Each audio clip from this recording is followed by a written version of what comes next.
Ce que je vais aborder aujourd'hui, en fait, c'est une approche relativement nouvelle au niveau de la conception de l'accompagnement nutritionnel dans le cadre de la récupération, avec une idée qui a souvent été proposée, c'était que la ration de récupération commençait après l'effort, et beaucoup de travaux se sont particulièrement polarisés sur le seul aspect énergétique de reconstitution du glycogène.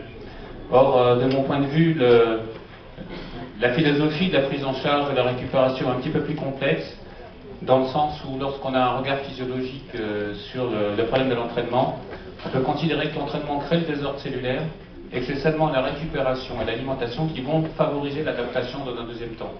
Cette adaptation passe par des processus moléculaires, et ces molécules ne tombent pas du ciel, évidemment, on va les tirer de notre assiette dans la mesure du possible. Et donc tout ce que l'on va regarder maintenant, c'est l'ensemble des perturbations qui surviennent en réponse à l'entraînement, et comment faire en sorte de favoriser la restauration d'un nouvel état. Par ailleurs, la notion de récupération renvoie invariablement à celle de fatigue. Et concernant le sportif, on a un paradoxe à ce sujet. D'une part, la fatigue est une conséquence nécessaire et attendue de l'entraînement, dans le sens où un athlète qui finit une session n'étant pas fatigué, du moins dans le cadre de certaines sessions, est presque considéré comme étant un tir au flanc. Mais inversement, on parle aussi de surentraînement, comme étant en fait l'apanage des gens qui ne répondent plus correctement à leur préparation. Le terme surentraînement en soi a déjà, je dirais, un énorme bug sur le plan conceptuel, puisqu'il sous-entend, de par son terme surentraînement, que c'est uniquement la charge de travail qui est responsable de la fatigue. Or, de notre point de vue, il s'inscrit cet entraînement dans un cadre de vie où il y a des perturbations autres, c'est-à-dire on n'arrive pas avec un degré zéro de stress et de sollicitation à l'entraînement, mais c'est l'ensemble de cet entraînement invisible, stress, infection, carence nutritionnelle ou autre, qui se sous-rajoute aux effets de l'entraînement pour provoquer le phénomène de surmenage qu'on rencontre. La récupération vise donc à favoriser le passage d'un état d'adaptation à un état d'adaptation supérieur, donc stasie, état stable, halo, différent. Autrement dit, si on ne gère pas correctement la ration de récupération, les adaptations attendues dans le cadre de l'entraînement ne pourront pas survenir de manière optimale. On a donc deux types de problèmes qui vont survenir après une séance ou dans le cadre d'un programme d'entraînement. Il y a des perturbations temporaires. On pourrait par exemple citer celles qui concernent l'équilibre acido-basique, l'épuisement du glycogène, éventuellement des fuites minérales. L'adaptation d'entraînement vise très vite à compenser et à restaurer l'état initial. On a au contraire des perturbations qui se sont pérennisées, qui conduisent à ce moment-là à une situation de désadaptation, très bien connue par exemple au niveau mitochondrial avec la fameuse balance excès de radicaux libres, désadaptation, bruit de fond radicalaire, adaptation optimale. Lorsque cette désadaptation se met en place, on bascule vers la pathologie, avec tous les cortèges de signes qui ont été répertoriés dans le cadre de la surveillance de la fatigue. Donc la ration de récupération, stricto sensu, ce serait l'ensemble des modalités alimentaires qui seraient à mettre en œuvre après l'effort. Évidemment, c'est l'alimentation anti-fatigue, et ces modalités reposent sur trois grands types de considérations. Qu'est-ce qu'on va amener, en quelle quantité et à quel moment? Cette dernière notion de chronologie est très importante parce que beaucoup de processus font appel à des mécanismes métaboliques, hormonaux, enzymatiques, qui ne sont pas linéaires au cours du temps, mais qui au contraire réagissent avec des chronologies et des cinétiques directement influencées par l'exercice et sa nature. Ce qui m'a permis d'introduire il y a maintenant 8 ans, dans le cadre d'un ouvrage précédent, la notion de fenêtre métabolique pour décrire que dans les quelques heures qui suivent la fin d'une activité, il y a une avidité particulièrement importante des muscles pour les glucides pour reconstituer le glycogène, mais aussi ce phénomène d'avidité se manifeste à l'encontre d'un grand nombre d'autres nutriments pour lesquels les apports devraient être particulièrement soignés. Si on résume l'ensemble des perturbations, ou la plupart des perturbations qui surviennent après un effort, on se rend compte qu'il y a énormément d'anomalies qui peuvent apparaître, qui sont attendues, et sur lesquelles on va essayer de jouer. Celles qui sont les plus classiquement considérées, c'est évidemment l'épuisement du glycogène. Un autre élément dont on parle beaucoup, c'est évidemment l'intégrité de la cellule avec le stress radicalaire. Il y a une chose que je vais beaucoup aborder dans le temps qui me reste, c'est l'équilibre acido-basique, avec le présupposé qu'on verra tout à l'heure, selon lequel la seule manière de perturber cet équilibre, c'est l'entraînement, alors que la manière dont on s'alimente est déjà un déterminant très important de la façon dont on va réagir par exemple à un travail lactique. Pour le reste, les différents aspects évoqués, aussi bien la réhydratation, les perturbations immunitaires, l'équilibre azoté, les perturbations des neurotransmetteurs, je ne ferai pas l'affront à M. Meusen d'aller sur ce territoire, mais c'est son domaine de recherche, il a beaucoup travaillé là-dessus. Tout ce qui est également circulation digestive, auquel moi je me suis beaucoup intéressé, ont montré qu'il y avait des perturbations très importantes qui pouvaient parfois perturber énormément la réponse de l'athlète à son entraînement. On va regarder déjà une première chose qui est le contrôle de l'inflammation. L'inflammation physiologique est un mécanisme d'alerte mis en œuvre pour participer à la réparation des tissus endommagés par l'entraînement ou éventuellement à l'élimination via des mécanismes plus complexes que sont l'apoptose ou la nécrose. Elle peut s'emballer à la suite d'un effort et devenir pathologique de manière anormale, c'est-à-dire pas du tout comme étant un processus attendu, dans un certain nombre de situations. D'une part, si une inflammation préalable existe, et c'est tous les petits bobos en IT qui pourrissent la vie du sportif, sinusite, tendinite, conjonctivite, otite, colite, etc., qui font qu'on n'est pas au degré zéro de l'inflammation quand on démarre l'entraînement. Le domaine le plus probant dans lequel peut s'exercer une inflammation initiale, c'est évidemment au niveau digestif.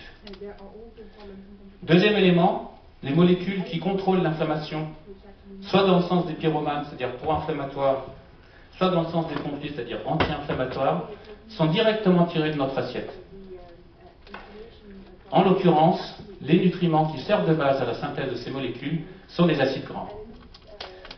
Je passe rapidement sur les acteurs cellulaires qui sont en jeu, si ce n'est pour signaler qu'on a une famille d'éléments très importants qui, dans le domaine de la physiologie, ont beaucoup étudiés par Barry Sears, qui a fait appel à des notions nutritionnelles très simples auprès des nageurs américains dans les années 90. Donc c'est les prostaglandines pro- ou anti-inflammatoires. Pour faire simple, ce sont des molécules qui sont directement issues de deux lignées d'acides gras, oméga 6 d'un côté, oméga 3 de l'autre. Sans trop rentrer dans le détail, je vous attire simplement votre attention sur le fait qu'on parle de sport d'endurance, il ne s'agit pas d'EPO et DHEA, mais bien d'EPA et DHA, je vous rassure, et que les molécules en question peuvent être soit anti-inflammatoires, soit pro-inflammatoires, et que le bon déroulement de la récupération est tout simplement une question d'équilibre entre ces deux versants. D'où la question qu'on peut se poser, est-ce que dans la ration spontanément adoptée par les sportifs, il y a les conditions appropriées au bon déroulement de cet équilibre?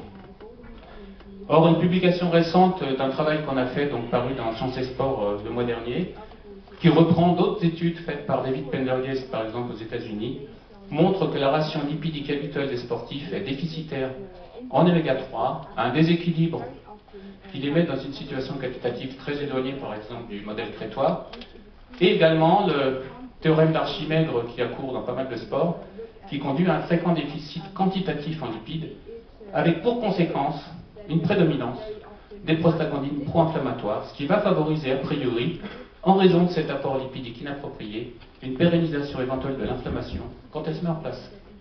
Et que donc ce que l'on fait en micronutrition dans le cadre de l'accompagnement nutritionnel des sportifs, c'est toujours s'assurer qu'il y a un apport lipidique approprié. Je passe sur certains autres éléments qui interviennent au niveau génétique, notamment les oméga 3 qui stimulent les enzymes de la lipolyse, ce qui n'est pas inintéressant quand on est dans un sport d'endurance. On en est arrivé à la conclusion que les besoins optimaux pour assurer une récupération ni trop ni trop peu inflammatoire passaient par des apports de l'ordre de 1,2 g par kilo de poids et par jour. On peut décliner ce que ça signifie au niveau des apports quotidiens. Et si on fait un rapide sondage auprès des sportifs de haut niveau, il apparaît que ça, c'est quasiment jamais satisfait. Donc, d'emblée, on identifie une première cause à une problématique de récupération chez les sportifs soumis à des charges de travail élevées. Deuxièmement, tout ce qui est protection cellulaire, c'est-à-dire l'équilibre entre la production de radicaux libres et l'action des antioxydants. Pour faire simple, il y a des productions propres à notre organisme. Ces radicaux libres sont en fait des molécules formées dans le cadre de réactions un petit peu incontrôlables.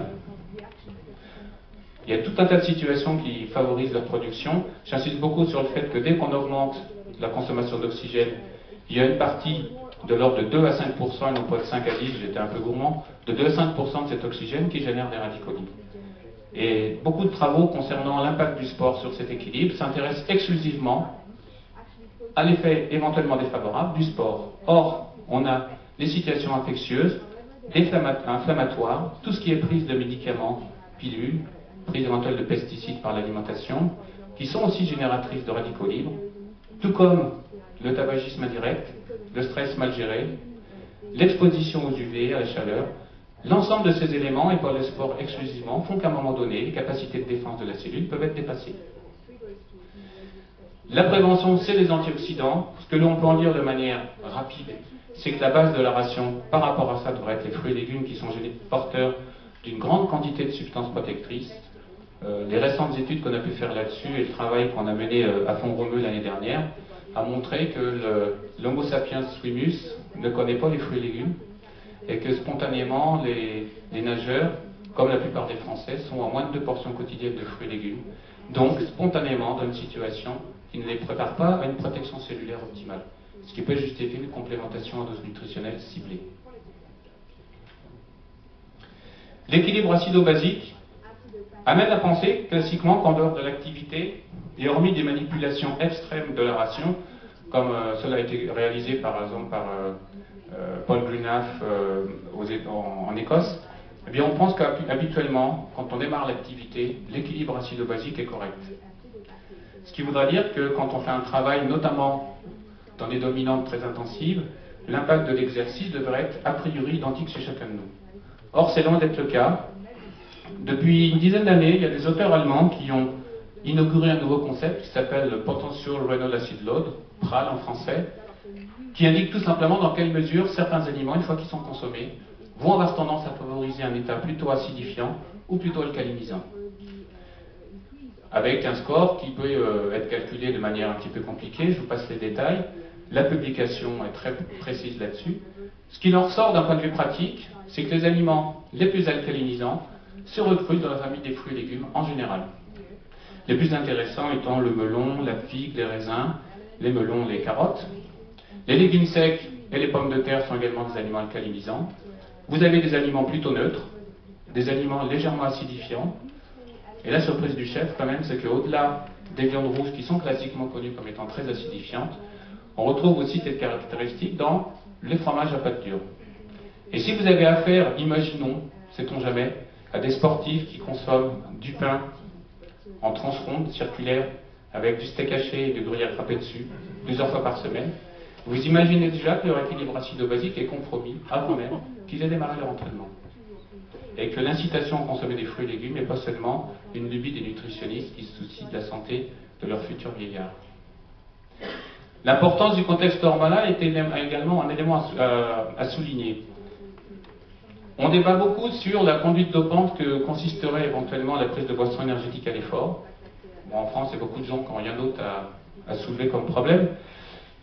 On sait qu'en l'absence d'apport glucidique, et ça c'est notamment les travaux de David Niemann aux États-Unis, il y a une augmentation du taux de cortisol, ce qui veut dire contexte catabolique.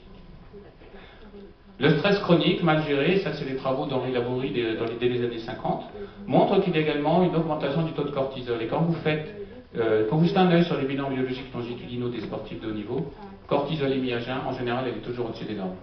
Ce qui vous permet absolument pas de dire s'ils sont stressés, s'ils sont adaptés ou s'ils vont se casser la gueule dans les 3 jours qui suivent. On peut également se poser la question de savoir que vous une séance de musculation chez quelqu'un qui a un taux de cortisol massivement élevé le matin et dans la journée et qui ne prend jamais de glucides à l'effort. La réponse, on la connaît dans le milieu du rugby, on s'y est beaucoup intéressé.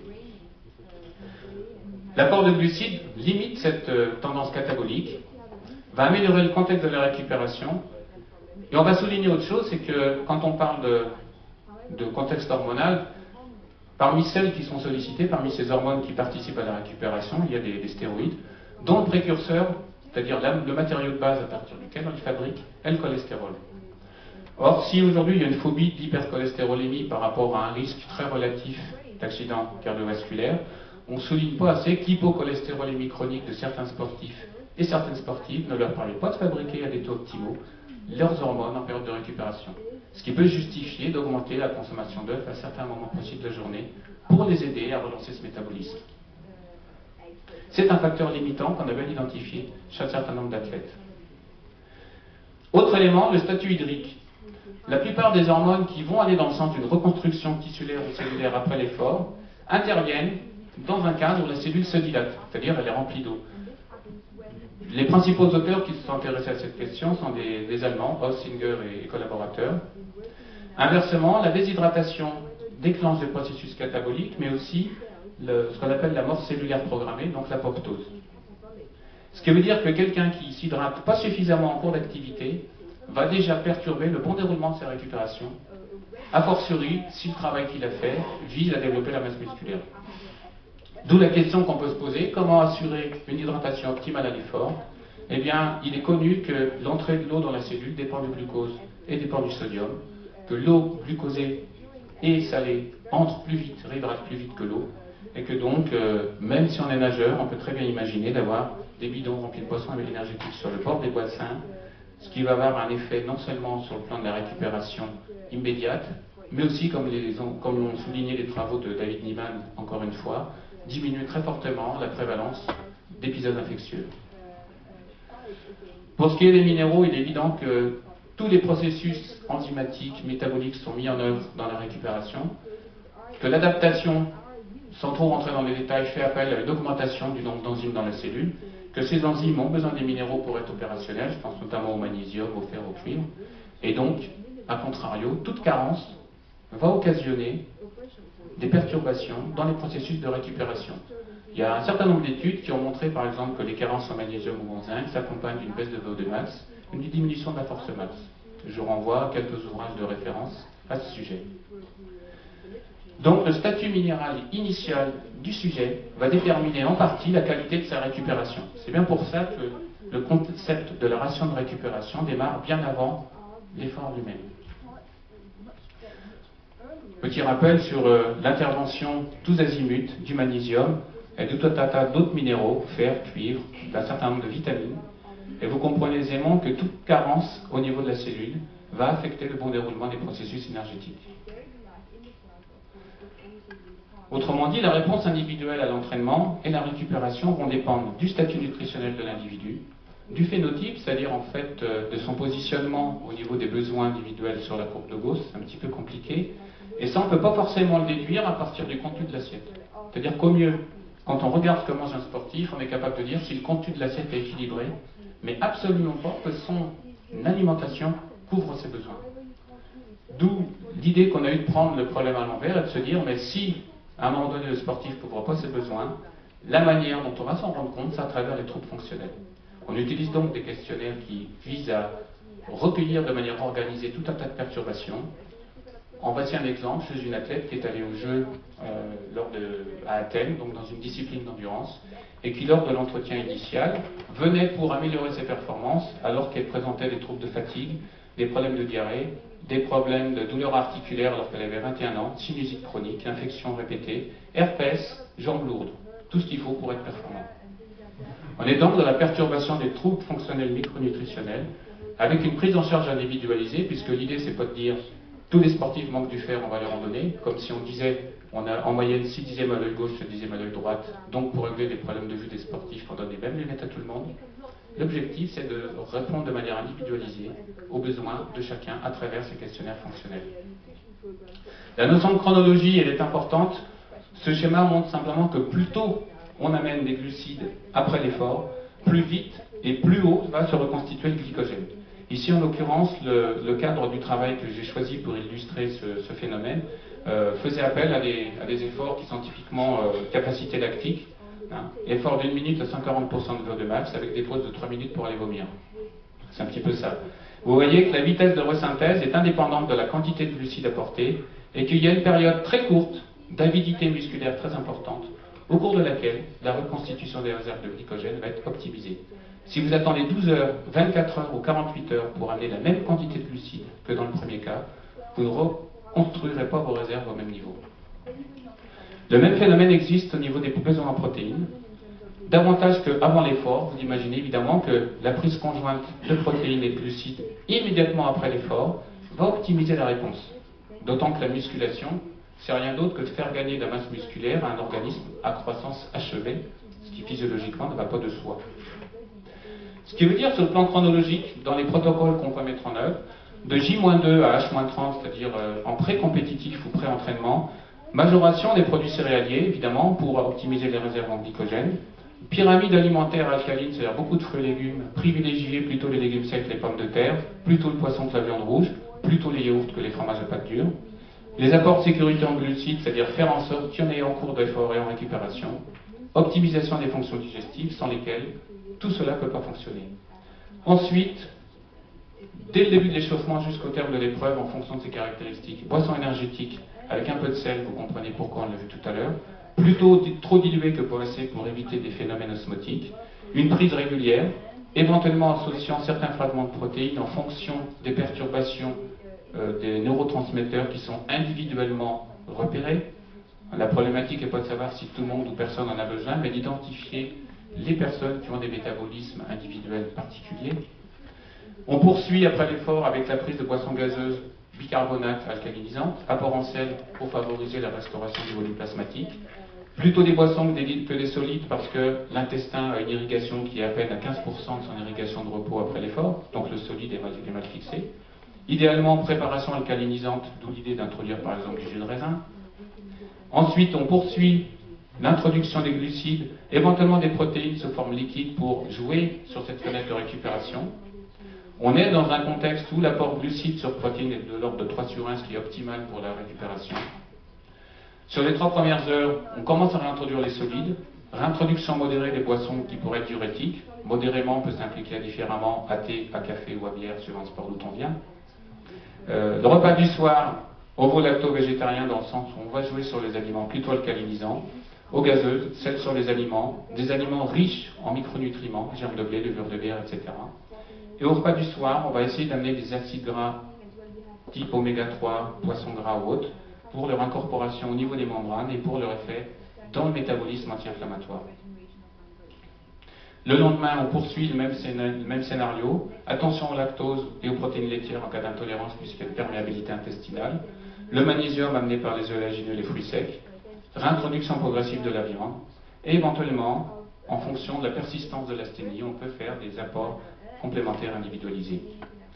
En conclusion, la récupération se joue au quotidien, avant, pendant et après l'effort. Elle met en jeu des acteurs hormono-métaboliques, minéraux-énergétiques, qui dépendent de nos apports alimentaires, dont les besoins varient suivant les individualités, et dont l'assimilation dépend de l'équilibre de notre écosystème digestif, qui est souvent mis à mal par l'exercice.